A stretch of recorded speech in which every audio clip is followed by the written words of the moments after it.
Hola, ¿qué tal? Este es el video para la materia de desarrollo de proyectos y análisis de datos en cuanto a la evidencia 2 de establecimiento de patrones, relaciones y correlaciones entre variables.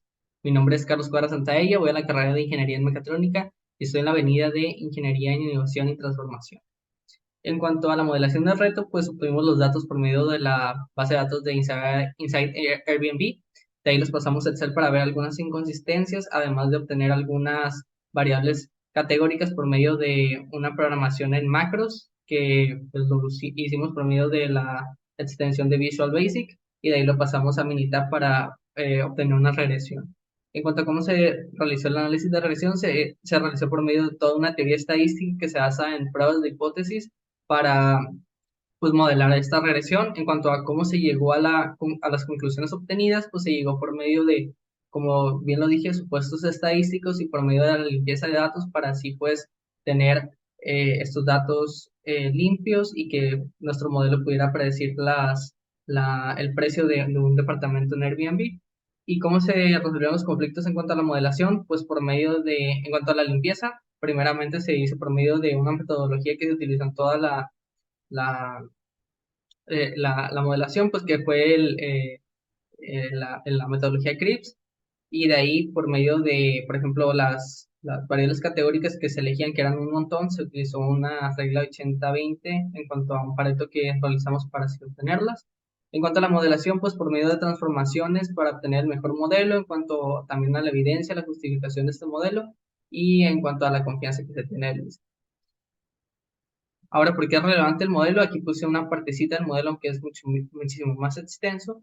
¿Por qué es relevante este modelo para dar predicciones? Pues porque identifica las variables y los factores más relevantes. Es decir, que por medio de otros medios se puede identificar, pero aquí los cuantificamos y los cualificamos, como bien lo dice el segundo punto. O sea, las variables cualificativas se cuantifican para tener más certeza en cuanto a los datos, podemos optimizarlos, como lo dice el punto 3, y maximizar las ganancias, y podemos predecir todo tipo de propiedades, es decir, que no se va a solo un tipo de propiedad, sino que agarra muchos conjuntos de datos para así poder predecir el precio. Y pues también tiene una relación en cuanto a el tipo de variables y cómo éstas se comportan con otras.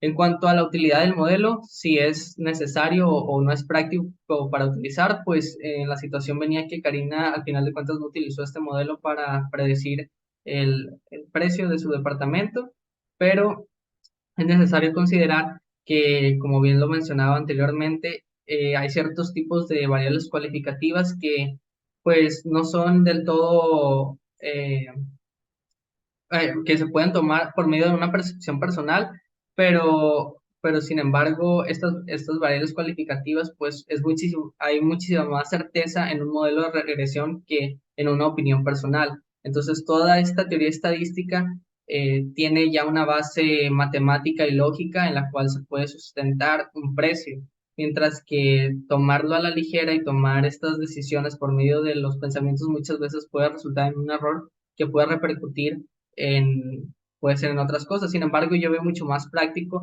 ver los departamentos en Airbnb, sacar un promedio y dar tu respuesta a ver si pega, y si no, pues no hay ningún problema, lo vuelves a hacer, pero con un menor precio. Eh, en cuanto a la argumentación de cómo se argumentan estos modelos, pues por medio de toda una teoría estadística, como le he comentado, y es necesario utilizar esta teoría estadística porque se sustenta en bases lógicas y matemáticas, mientras que las otras se basan en opiniones personales. En cuanto a la utilidad del modelo, en pues, su argumentación, pues nosotros hicimos la predicción de que iba a salir como en más o menos 721 pesos, con un intervalo de confianza de alrededor de 665.93 y 798.26. Esto lo basamos en la justificación del modelo, ya después de haber hecho un análisis de regresión y ver que nuestra regresión sí es significativa para el modelo, pues esta justificación se basa en esta gráfica 4 en uno y en una R cuadrada que explica mucha variabilidad. O sea que la variabilidad se explica gracias al modelo. Entonces, en esto se basan las pruebas estadísticas, lógicas y matemáticas que tienen una certeza que además se puede tener de una certeza clara que no se podría tener con una opinión. Entonces, en cuanto a la limpieza de datos, pues lo más complejo que nosotros pudimos realizar, pues al inicio fue la imputación de datos porque necesitamos saber de programación en cuanto a celdas de Excel para saber cuáles eran los rangos que íbamos a utilizar para decidir qué variables imputar, porque lo hicimos por medio de una tabla de frecuencias en la cual, por ejemplo, si había entre 1 y 2 personas que se podían quedar en una habitación y había una cama, entonces me imputaba un rango en donde si tenía esas características, iba al menos tener una, un cuarto, por ejemplo. Y eso se logró por medio de obtener los datos y hacer un análisis de frecuencia para ver cómo se repetían estos patrones en ese tipo de propiedades. Y eso fue lo que más nos tomó tiempo, nos llevó a hacer muchas imputaciones y nos llevó a hacer pues lo que más nos duró haciendo tiempo. En cuanto a ejecutar las macros, pues también porque pues las máquinas, no todas las máquinas tenían la capacidad de correr estas macros, además de que fue algo tardío obtenerlo, pues porque por esto mismo de que no, las computadoras no tenían la capacidad suficiente. En cuanto a también los outliers, porque pues ya al tener todos estos datos, pues era difícil identificar cuáles eran los rangos intercuartiles, bueno, o sea, las Qs, porque como eran demasiados datos, o sea, no tardó tanto, pero podría decirse que fue un rango intermedio de lo que duró. En cuanto a la depuración de los datos, pues también estar borrando de acuerdo a filtros los datos y poniéndolos en ciertos sitios en hojas de Excel para que viéramos ese progreso en cuanto a la depuración.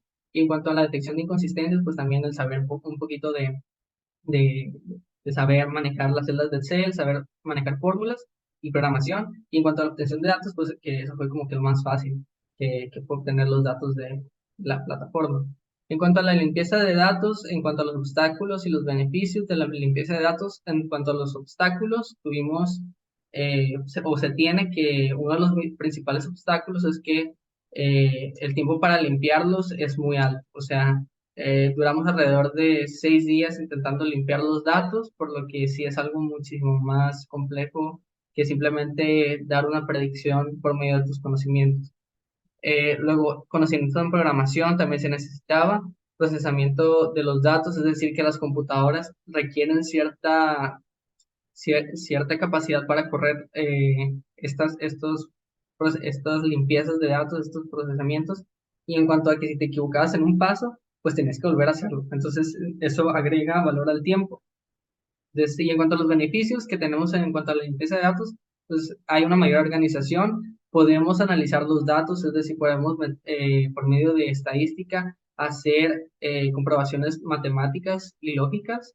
Y en cuanto a la mejora de toma de decisiones, pues también esto ayuda mucho en cuanto a la limpieza de datos. Y pues limpiar los datos también nos ayuda a aumentar la confiabilidad en el modelo. Y eso sería todo de mi parte. Muchísimas gracias. Hasta luego.